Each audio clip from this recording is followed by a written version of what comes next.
আওয়ামী লীগের এই যে 17 বছরের দুঃশাসন, এর প্রথম পয়েন্টটা কি জানেন?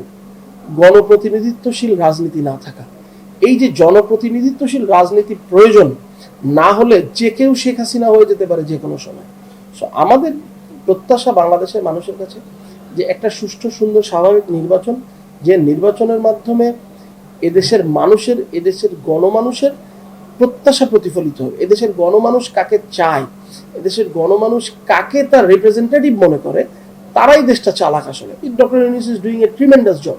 কিন্তু আপনি যদি আইনগতভাবে বলেন, তাহলে ডক্টর ইউনূসের সরকারের কিন্তু কোনো আইনগত ভিত্তি নেই। একটা দেশের সংবিধান জারি থাকা অবস্থায় একটা ইন্টারিম গভর্নমেন্ট সর্বোচ্চ 3 মাস 4 মাস হয়তো কোনো কারণে থাকতে পারে। এই সরকার কিন্তু 8 মাস সময় পার করে এসছে। তো আমাদের সংবিধান তো এখনো বহাল আছে, আমরা তো সংবিধানটাকে অমিট করে দেইনি। তো সংবিধান যদি বহাল থাকে, তাহলে এই সংবিধানের আলোকেই আপনাকে অনেক কিছু করতে হবে।